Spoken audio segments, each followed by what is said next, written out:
અમદાવાદમાં નીટ પરીક્ષા paper leak ઘટના બાદ કેન્દ્રીય શિક્ષણ પ્રધાનનો વિરોધ। કેન્દ્રીય શિક્ષણ પ્રધાન ધર્મેન્દ્ર પ્રધાન આઈઆઈએમ ખાનગી કાર્યક્રમમાં પહોંચ્યા।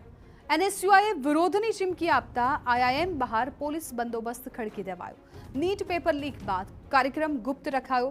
એનએસયુઆઈ કાર્યકરોને જાણ થતાં વિરોધની આપી છે ચીમકી।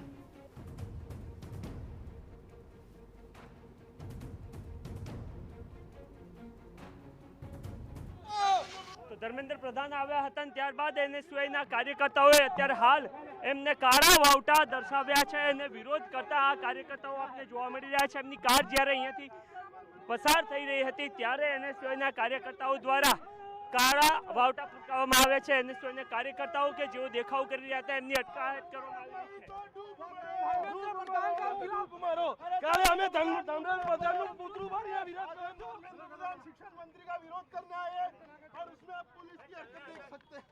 हाल आ तमाम कार्यकर्ताओं के जो देखाव करवा માટે પહોંચ્યા હતા એમની હાલ અટકાયત કરવામાં આવી છે।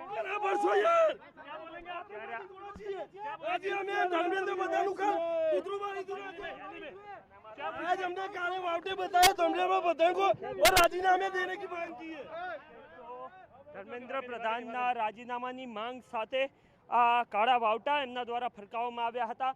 મહત્વનું છે કે સામાન્ય સંજોગોમાં જ્યારે કેન્દ્રીય શિક્ષણ મંત્રી આવતા હોય આ પ્રકારની મોટી સંસ્થામાં ત્યારે એમના કાર્યક્રમની વિગતો જાહેર કરવામાં આવતી હોય છે, પરંતુ આજ સવારથી તેઓ આવ્યા છે। નીટ પેપર લીક થયું ત્યારબાદ તેઓ આવેલા હતા અને એના જ કારણે આ આઈઆઈએમનો કાર્યક્રમ છે એ ગુપ્ત રાહે રાખવામાં આવ્યો હતો। પરંતુ આજે સવારે અમે પોતે અહીંયા આવ્યા હતા, કલાક બહાર ઊભા રહીને ગયા હતા અને ત્યારબાદ એનએસયુઆઈના કાર્યકર્તાઓને જાણ થઈ હતી કે આ રીતના કાર્યક્રમમાં આવ્યા છે અને એના જ કારણે એમના દ્વારા વિરોધની જાહેરાત કરવામાં આવી હતી।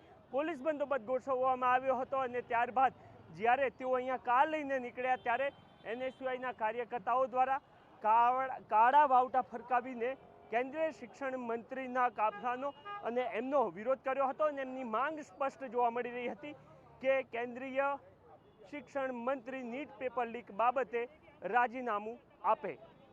ઇમરાન શેખ સાથે નરેન્દ્ર રાઠોડ, TV9 અમદાવાદ।